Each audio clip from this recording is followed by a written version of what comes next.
Bene data bakundwa b'umwami Yesu Kristo, mwese abakurikira izi nyigisho tubahaye ikaze mu biganiro bya Saveur Divine. Ibi biganiro mu bitegurirwa n'abavugabutumwa bwiza batandukanye, akaba ari umuhamagaro ugendera ku ijambo ry'Imana byanditse mu gitabo cy'ubutumwa bwiza uko bwanditswe na Matayo ibice 24 umurongo wa 14. Kandi ubutumwa bwiza bw'ubwami buzigishwa mu isi yose ngo bube ubuhamya bwo guhamiriza amahanga yose, nibwo imperuka izahera ko ize. Ibi biganiro mubikurikira ku channel ya YouTube yitwa Saveur Divine. Tubifurije kugubwa neza. Imana Data ari nayo So ibaha umugisha. Ndabaramukije nshuti bavandimwe mwese abakurikira iki kiganiro Saveur Divine. Amahoro ya Kristo nabane namwe aho muherereye hose. Dushimiye Imana cyane kuko iduhaye kongera gutangira ikindi cyumweru. Ndashimira Imana ko yandinze kandi ndizera ko namwe aho muri mwabonye uburinzi bwayo. Niba uyu munsi dushobora kuvugana kuri ubu buryo bw'ikoranabuhanga, nkavuga mukumva ndetse bamwe bakagira icyo bavuze kuri izi nyigisho, ibi byose ni ibintu by'ibitangaza Imana yaba yadukoreye. Ni ukuri tugomba kuyishimira buri munsi.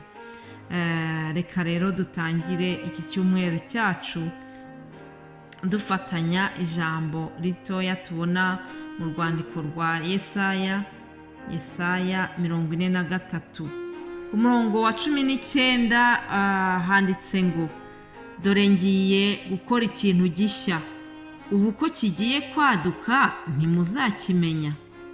Nzaharura inzira mu butayu, ntembeshe imigezi mu kidaturwa. Imana ishimwe. Iri ni isezerano ryiza Imana iduhaye mu gutangira kino cyumweru. Imana yacu ni Imana ifite ibyo kudukorera byinshi kandi bishya. Imana yacu ntabwo ishaka ko tuguma mu bintu bimwe. Iyi Mana twakurikiye ni Imana ikunda iterambere ryacu. Ni ukuri irashaka kukuvana ku rwego runuru wari uriho ikugeze ahandi hantu. Imana yacu irashaka kukubwira ngo ibyo mu cyumweru cyahise, hari ibyaba byarakubabaje, hari ibyaba byaranakurijije, mbese hari ibintu bibi byaba byarakubayeho mu iki cyumweru cyashize, ariko iri jambo riramanutse rije kukubwira ngo humura, ndi kumwe nawe, ngiye gukora ikintu gishya. Aleluya. Iri ni isezerano ryiza duhawe muri iki gitondo ngo Imana hari ikigiye kudukorera gishya. Abanyarwanda bakunze kugira agaterime bavuga ngo agashya. Ndagira ngo nkubwire ko Imana ya Isirayeli, Imana ya Aburahamu, Imana ya Isaka, Imana ya Yakobo ikaba n'Imana yacu. Ni Imana ihora ifite agashya. Aleluya. Ihora yifuza kugukorera agashya. Wowe gusa yiringire kandi uyisabe. Jambo ryayo riravuga ngo musabe muzahabwa, mukomange muzakingurirwa. Reka rero dutegereze igishyashya Imana izaduha muri iki cyumweru, kandi tubyizere mu izina rya Yesu. Mana, turagushimiye cyane kubw'uyu mwanya mwiza. Turagushimiye kubwira ijambo ritoya tugiye gusangira n'ubwoko bwawe. Ndakwinginze kugira ngo nubwo ari ritoya, nubwo ari igihe gitoya, ariko aya magambo wowe ujye uyagura mu mitima y'abayumva. Aya magambo uyaherekereshe imirimo n'ibitangaza nk'uko ijambo ryawe risezeranya. Haleluya. Ndinginze kugira ngo buri muntu wese wumvira ijambo umukorere ikintu gishya mu buzima bwe. Reka muri iki cyumweru azakubone ku buryo budasanzwe mu izina rya Yesu. Amen. Nshuti z'umusaraba rero, ndakomeza kuganira namwe nk'uko mubimenyereye muri iki cyumweru. Buri wa mbere w'icyumweru tugenda dukurikiye umutwe w'ijambo tuba twarihaye buri cyumweru. Ni ukuvuga ngo teme cyangwa se kubongereza ngo ni topic. hanyuma umutwe w'ijambo mu kinyarwanda rero tuzaganira ku ijambo rivuga ngo kuba mu mwanya Imana igushakamo. Nibyo koko iyi Mana yacu ni Imana yaduteguriye ibintu byiza, ngo mbere y'uko tunabaho Imana yacu yari ituzi kandi ifite imigambi myiza ku bugingo bwacu, ariko kugira ngo ibyo yateguye kuri twebwe, kugira ngo dushobore kwinjira muri ibyo bintu byiza Imana yaduteguriye tutaranabaho, birasaba yuko tuba mu mwanya wayo, birasaba yuko tuba aho atwifuza. Ntabwo tugomba kugenda uko twishakiye, oya. Ntabwo tukiri abacu ngo twigenge, oya.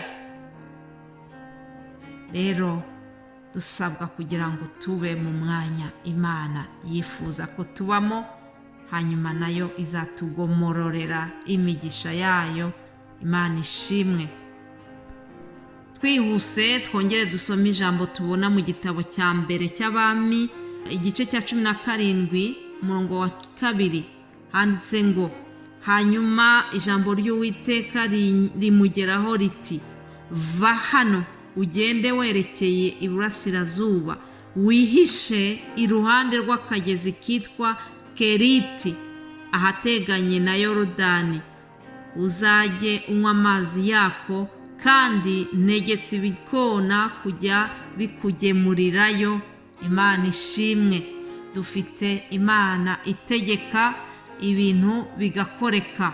Ntabwo tuzi ko bigenza, nta nubwo tuzi uko ibikora, ariko icyo duhamya nuko iyi Imana yacu itegetse n'ibidashoboka bijya bishoboka.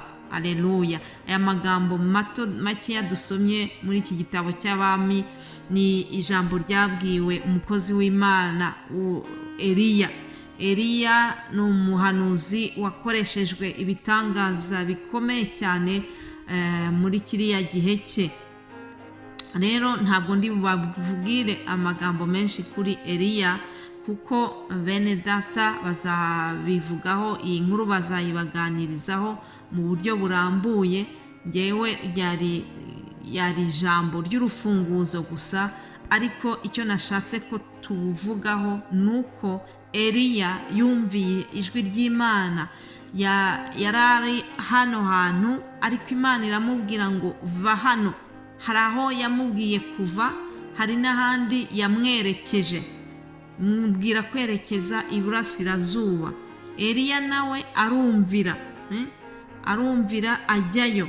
Ikintu gitangaje nuko umuntu ukomeye, umuntu Imana yakoresheje ibitangaza muzumva, ni wa wundi wemeye aca bugufi, yemera kugaburirwa n'ibikona. Muribaza kugira ngo umuntu w'umuyuda yemere kurya inyama ivuye mu kanwa k'igikona? Kubera yuko Imana yari yategetse, kandi Imana yari yamaze kubihumura. Nubwo ku bayuda ibikona byari ibizira, ariko icyo Imana yahumanuye ntabwo ugomba kuba ukikireba nk'igihumanye. Kandi ndagira ngo nkubwire ko Imana ishobora no gukoresha abantu badakijijwe kugira ngo iguheshe umugisha, kuko Imana ifite inzira nyinshi zo kutugirira neza. Rero reka tugume mu mwanya wacu gusa, hanyuma dutegereze icyo Imana izadukorera. Imana yacu ni nziza. Ndagira ngo ndangize rino jambo mbaririmbira akaririmbo gato cyane kavuga ngo ku ijambo ryo kuguma mu mwanya wawe. Iravuga ngo irabizi byose, Imana irabizi, intambara zawe zose Imana irazizi. Ukomeze ushikame, ugume mu mwanya wawe, igihe kirageze, ugiye gutabarwa. Haleluya. Guma mu mwanya wawe, komeza ushikame, wowe ugume mu mwanya wawe, imana iraje nayo igutabare, ikugirire neza, igukorere ibikomeye, ikwereke iby'amaso yawe atigeze abona, ndetse uzumva n'iby'amatwi yawe atigeze yumva. Gusa guma mu mwanya imana igushakamo. Imana iguha umugisha wowe umaze kumva rino jambo, wowe urihaye agaciro. Yesu aguha umugisha. Amen.